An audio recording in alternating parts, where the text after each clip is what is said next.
Welcome to Nation Voice Tower. It's another episode of What is Trending. My name is Angelo, your anchor. I have something quite different from the ordinary today because I told you earlier that I'm not going to back down from bringing you the most interesting and expository news ever that could grace your screens. Today, I'm going to be talking about most corrupt politicians in in Nigerian history, starting from sometime in the late 90s till date. Okay, now we took this list so extensively so that you will be able to understand that Nigeria is not just going through political pandemonium, but there are people who have caused Nigeria to really grace the feet of poverty, which is not supposed to be so. And nothing has been done about some of them, while some things have been done. So I'm going to give you this list of corrupt politicians from, I think, the late 90s till dates. Okay, now my source is so legitimate, so don't doubt. Okay, now in a publication that went viral by the CNN, it actually went viral and it has gone ahead to be published over different platforms. It went viral. That is why I'm bringing it straight to your doorsteps. Now, it has shown our corrupt and former leaders that are now, some of them are now into retirement and so on, and how much they have looted from Nigeria's treasury and coffers. I think this should help Asiwaju Bola Ahmed Tinubu to probe those who are in this list, who are still in power, although I think his name too is in this list. So without much ado, let's go straight to the point. All right.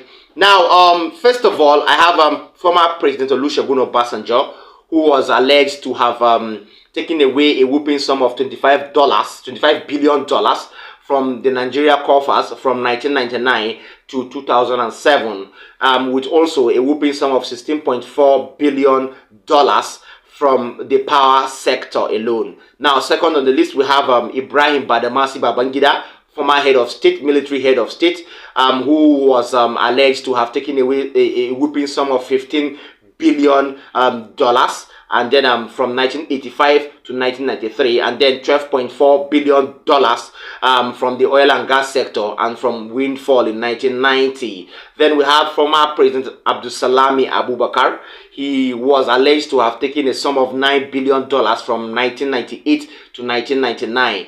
Then we have former head of state too, Sani Abacha, who was alleged to have taken away a whooping sum of $7 billion from 1993 to 1998. Then we have Ahmed Bola Asiwaju Tinubu. He has been indicted more than 5 count charges in a court in US for a whooping sum of $6 billion from the Lagos State Treasury, and he forfeited over $460 million to a court in Illinois in USA. Then we have former General T.Y. Danjuma, who fraudulently got enriched through oil blocks from the Niger Delta worth over $20 million in the 70s after the counter coup. And the truth remains that this list will go on and on because the people in this list cannot just be overemphasized. Okay, now the truth is the 7th person on this list will shock you. Sanusi Lamido Sanusi, former central bank governor,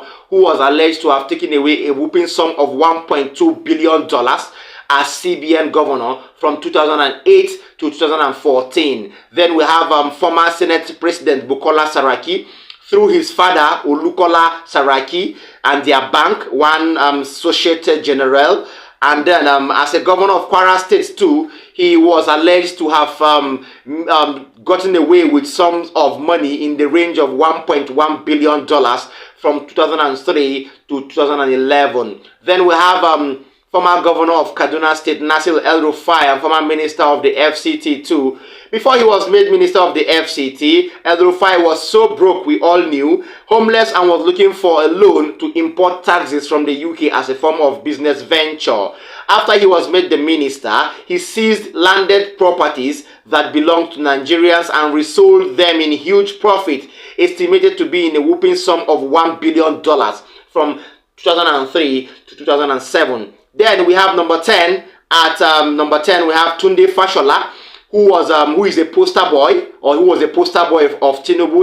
Now, both of them had issues with the Lagos State Treasury, and they milked it dry, according to our source. They even left Lagos State in debt of over 1 billion naira. Now, Fashola, among other things, built his personal website worth over 78 million naira and drilled a borehole for over 100 million naira per each. And then he also built a kilometer road of like 1 billion naira. Now, he was alleged to have taken a whooping sum of $900 million from 2007 to 2015. Well, I think somehow, he will soon be a minister, if at all loyalty is considered by the present president, because we know him with loyalty. So, that is that. I have number 11, so surprising, Rotimi Chibuike Amechi. From 2007 to 2015, he was alleged to have taken a whooping sum of $700 million and $150 million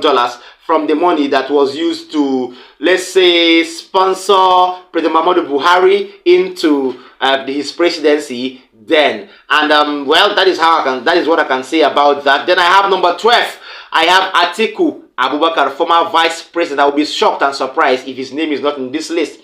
When he was asked by a reporter sometime how he made his money, he simply said he was always at the right place at the right time. That was what this man said. And Atiku is an astute businessman, we all know, but through shady deals, he has been alleged to have taken a whooping sum of $500 million from 1999 to 2007. Even recently, before the election period, one of his former aides, known as Michael Achibugu, came out to expose him in a whooping long range of high-class corruption, where he was alleged to have made anonymous companies exist under some allies which which were also his allies and which were accountable to him. These companies were called SPVs, known as Special Purpose Vehicles, which he used to take large sums of money from the Nigerian coffers. Then we have number 14, one Amina Mohammed. This woman was the founder of Afri Project Consortium, APC, that was in charge of all PTF projects during the Abacha's regime and all that. And it was alleged that a whooping sum of $125 million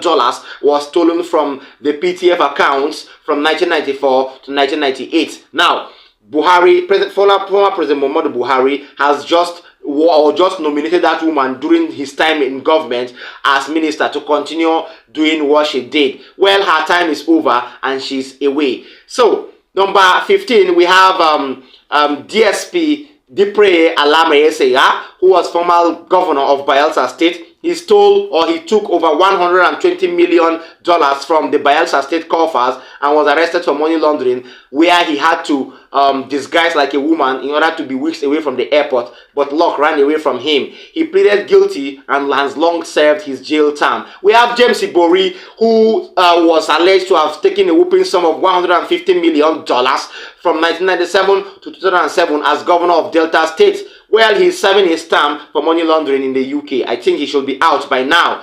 Then we have former Governor Sule Lamido of Jigawa State. He was alleged to have taken a whooping sum of $110 million between 2007 and 2015. And out of that amount, over $50 million was found in his son's bank accounts. He was arrested and detained for days together with his sons. Well, it seems from our source, he must have been out of detention by now. Number 17 will shock you. Former Governor Rabiu Musa Kwankwaso, the head of the Kwankwasiya movement in Kano State, and then the founder of the New Nigerian People's Party and former Minister of Defense during the Obasanjo era. He was alleged to have taken a whooping sum of $100 million as a governor of Kano State then. And then the Economic and Financial Crimes Commission clamped down on him and arrested many of his aides. And now they are signing how they have siphoned the money and so on. Although Rabiu Musa Kwankwaso is still moving free, but that is left for the security operatives to say. Then we have Vice President Kashim Shettima, who was former governor of Borno State. Now, as a governor, it was alleged that he took a whooping sum of $80 million from the Borno State coffers and still counting. Then we have number 19, we have Rauf Aregbesola, who was the former governor of Osun State and then now a minister who just passed out or who just went out of office. He was alleged to have milked Osun State coffers dry with over $60 million missing. That is that. Then we have number 20. Femi Fani-Kayode. Wouldn't you be shocked if he's not part of this list? Yes. Now, this former minister, this former minister was alleged to have stolen a whooping sum of $2 billion from the aviation sector where he was minister. Then we have number 21, Kayode Fayomi. This former governor stole over $40 million and stashed some part of this loot in Ghana. He was reportedly taken to the EFCC and them answered few questions, but he reportedly bought a bed of 50 million naira during his time in office. That was our proof of why he was indicted as a high-class money laundering case.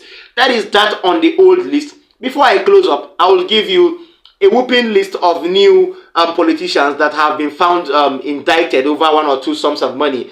I have former Governor Dave Umahi of Ebonyi State, who had over 400 million dollars missing from the coffers of Ebonyi State. I have Senator Godswill Akpabio, who is now the Senate President of Nigeria, who was indicted by the EFCC. You saw the news when he was invited, and then he was alleged that over $100 billion was missing from the NDDC, and then over $40 billion too was missing from his own ministerial sector. We have Stella Odua, former Minister of Aviation under the former government of President Muhammadu Buhari. It was alleged that over 9.4 billion naira was missing in her own sector too. Then we have Senator Orji Uzor Kalu, who was crying, the crying senator, labeled the crying senator. He was alleged to have taken away a sum of 3.2 billion too. Then we have former Governor Adebayo Alao Akala of Oyo State, who was alleged to have disappeared with a sum of 11.5 billion naira. Then we have Lieutenant General Azubike Ihejirika, former retired chief of naval staff, who was alleged to have taken over $2.1 billion. Then finally, we have Joshua Darie. Now, Ihejirika's case was found in the alleged arms deal that indicted the former security advisor, Sambo Dasuki. Okay, now finally we have Joshua Darie, former governor of Plateau State, who was alleged to have went away with a whooping sum of 1.126 billion naira. And that is that about the long list. I hope you enjoyed our times together. Before I go, I will give you another update. Now, there has been issues pertaining to the long fleet or the long convoy. Reactions have trailed the long convoy that welcomed as President Asiwaju Bola Ahmed Tinubu in the airport yesterday while he was returning from an official visit in France and London respectively. Let me say precisely and precisely that a whooping sum of over 100 cars were found in this fleet or in this convoy, and the new president didn't have anything to say about it. Just over 20 days in office. Who does that? Now, I will tell you the reason why I am complaining, or all Nigerians are reacting about this long convoy accompanying President Asiwaju Bola Ahmed Tinubu. Before I give you that detail, let me let you watch this video of the long car convoy that accompanied him in Lagos State while he came back from an official visit yesterday. In the bus, you are where you are. Jagaban is passing. And Jagaban that. In the bus, you know. In the bus, you know. Ah, in the Lua, in the motor, Lua, in the motor, Lua. What the Lua, what the Lua, what the Lua, what the Lua. Jagabanu, go there. Jagabanu. Go there! Go there, go there, go there, go there! Go, go, go, go! Go, go, go, go, go, go! Go, go! Go, go, go, go! Go! Go! Go!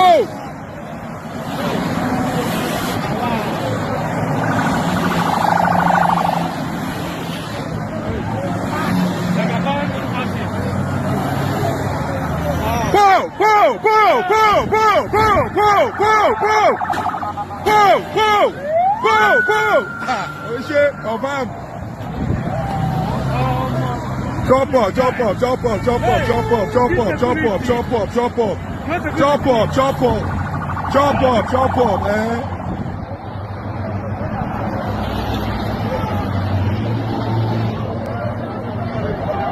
chop up.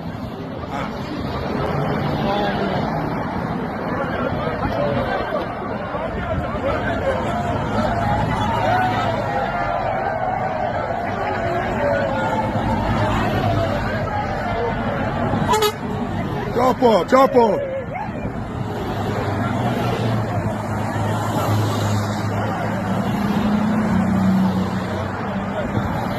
About it, don't kill it.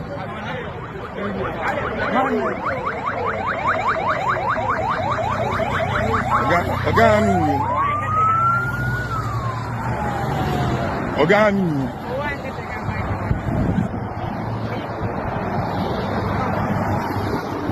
Okay, you saw the video there, and I don't like it when a president shows affluence with fleet of cars and so on, okay, and all that, because we are in Nigeria trying to curb the cost of governance, and here is a president just over 20 days in office showing fleet of cars in his convoy.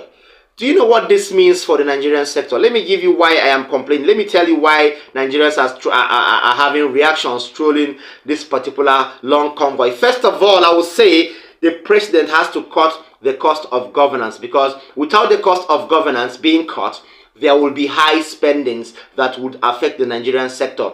Mind you, these people that are holders of public offices use large sums of money to sort their aides out and all their PAs and assistants and so on, and this is incurring long debts in the Nigerian sector, thereby going forth to dent the economy. Secondly, I will say there is a cost of petroleum in all these cars. We are suffering with the issue of removal of fuel subsidy, where petroleum now goes for over 550 naira per litre in all private filling stations and fuel pump prices. Okay, now why will a president be using over 100 cars in his fleet? Do you know how much it costs to fuel a Prado Jeep 2023 model? Do you know how much it costs to fuel a Benz that comes from both 2019, 2020, 21 down to 2023? Do you know what it costs to fuel a Toyota Venza from that from 2 years ago till now that has been trending? Do you know what it costs to fuel a Lexus Jeep that follows a president in his fleet? And these cars are bulletproof cars, so you should know how much they cost. They go for over 150 million naira each. So that should tell you the cost of governance is not being cut. The president is not considering the welfare of Nigerians in all he does.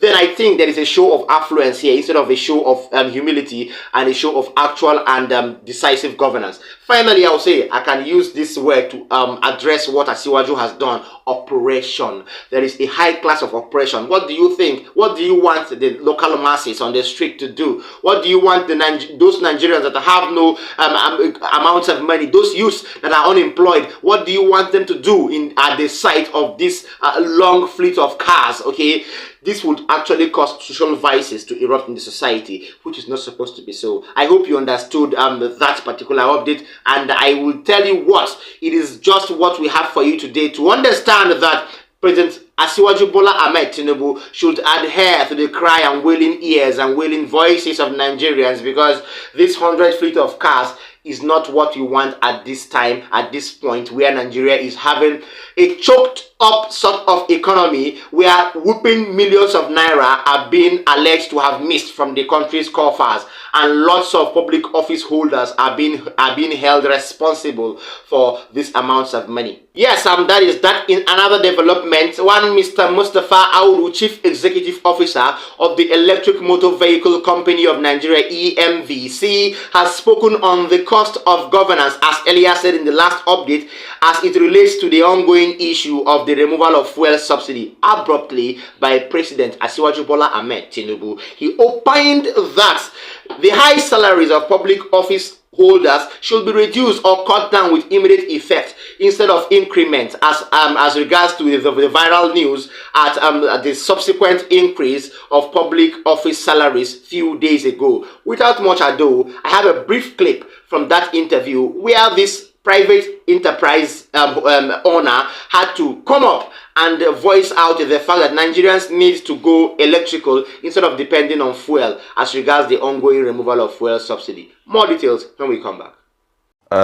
First of all, I'll answer the second question, then pivot back to the first. For the second one, it is clear that was fake news. The office responsible for payment of salaries increment has come out and debunked it. The presidency has come out and debunked no, it. let me comment, Aldo. Let me comment, Aldo. What was fake news? Aldo, I'm not sure you heard me. I said there was a recommendation. I heard you. No, you said that there was going to be 114% increase. Obviously, you didn't hear me. So what I'm telling you is that... No, it's obvious you didn't hear me.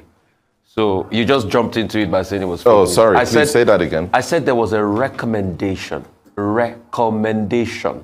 It doesn't mean it's... Oh, I see. Yeah, I see. So, okay. So that's what I said. Well, so what would you say about that obviously recommendation? So because you're quick to say it's recommendation. fake news. Please forgive me. Yeah, so I think you should take that back by saying I was saying fake news. Forgive me, I didn't hear that. Let me roll that back. For saying it was fake news. Roll that back. Apologies. You said recommendation. I missed that. Yeah. But clearly the recommendation was rejected. Anyone has a right to recommend anything, any policy. But at the end of the day, the leaders have the right, the prerogative to act on those decisions or those recommendations. And that recommendation is not sensitive towards the current situation right now. Nigerians are going through an extremely difficult time. It's not time for us to raise the earnings of the office holders. Absolutely not. In fact, I'm all for reduction of how much the government officials are earning because they have a lot of advantages already. Meanwhile, cost of governance is actually quite high. So Nigeria, as a government, we need to focus on reduction of cost of governance, and that will come by reduction of, say, for example, salaries or letting go of some allowances. In fact, also, the number of cars in your fleet. Some governors, senators, some government officials have 10 cars, 12 cars. There's absolutely no need for that. 2, 3, 4, 5 cars is more than enough. And guess what? With the introduction of electric vehicles as well, this will reduce the cost of governance significantly. So by making sure agencies, government parastatals all buy electric vehicles and electric buses as a means of transportation for both civil servants, for mass transit, for the regular Nigerians, that would tremendously reduce the cost of governance and the cost of transportation and the economic burden on Nigerians. I hope you enjoyed our times together, and I will tell you what, I will never back down from bringing you more updates. Before I close the curtain or before I call it quits at this point, I would love to urge our viewers, both incoming and already existing, to please tap the subscribe button. Don't also forget to tap the notification bell so you will be the first to get a notification anytime we drop a new video or content. Then like, share, and watch till the end. Don't also forget to drop a comment for us in the comment section. You need you and we need you. Thank you so much. Thank you so much. See you next time. Bye.